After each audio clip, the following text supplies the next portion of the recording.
Hello friends आपको Odisha exam channel को स्वागत करछि जो माने ओटीटी बा स्पेशल ओटीटी 2025 ପାଇଁ ଆବେଦନ କରିବାକୁ ଚାହୁଁଛନ୍ତି ବର୍ତ୍ତମାନ ପର୍ଯ୍ୟନ୍ତ ସ୍ପେଶାଲ ଓଟିଟି 2025 ଆବେଦନ କରିନାହାନ୍ତି। ଆଜି ଥିଲା ଶେଷ ତାରିଖ 22 ମେ 2025 ଶେଷ ତାରିଖ ଥିଲା, କିନ୍ତୁ ଯେଉଁମାନେ ବର୍ତ୍ତମାନ ପର୍ଯ୍ୟନ୍ତ ଆବେଦନ କରିପାରିନାହାନ୍ତି ସେମାନଙ୍କ ପାଇଁ ଖୁସି ଖବର।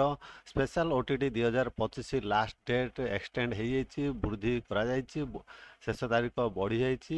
ଆସନ୍ତୁ କେବେ ସୁଦ୍ଧା ଆପଣ ସ୍ପେଶାଲ ଓଟିଟି 2025 ଅନଲାଇନ୍ ଆବେଦନ କରିପାରିବେ, ଲାଷ୍ଟ ଡେଟ୍ କେବେ, डिटेल जाना पूर्व जो बर्तमान पर्यंत आम चैनल को सब्सक्राइब करना सब्सक्राइब करने पाखे बेल आइकन देवाक भूलें। देखो वीडियो डिस्क्रिप्शन रे पोस्ट लिंक मुझे दूसरी, आपड़ जदि करने चाहते वीडियो डिस्क्रिप्शन लिंक रे क्लिक करके पोस्ट को आसीपारे। एठारे ऑनलाइन आवेदन लिंक आप पाइबे, तलू गुटे स्क्रॉल कले ऑनलाइन आवेदन लिंक आप पाइबे।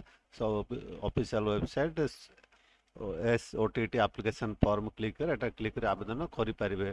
आसतु जाना केबे सुधा आपण केते तारीख पर्यंत आपण आवेदन करें। देखो जहाँकि आमर आवेदन आरंभ हो 9 मे 2025 टू आप 27 मे 2025 पर्यंत आवेदन करें, किंतु 22 मे 2025 शेष तारीख थिला, ताहा वृद्धि करा जाय 27 मे 2025 कराई। देखो एठारे संवाद रे मध्य आसी गोटे आर्टिकल चाकरी करथिबा शिक्षकों पई स्वतंत्र ओटीटी 2025 पई ऑनलाइन पंजीकरण तारीख मे 27 पर्यंत बढ़िला।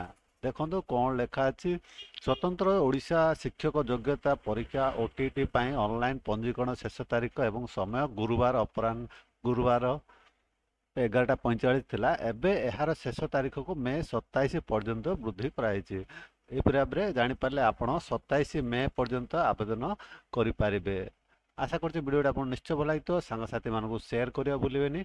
आपण आम वीडियो देखुवर बहुत बहुत धन्यवाद।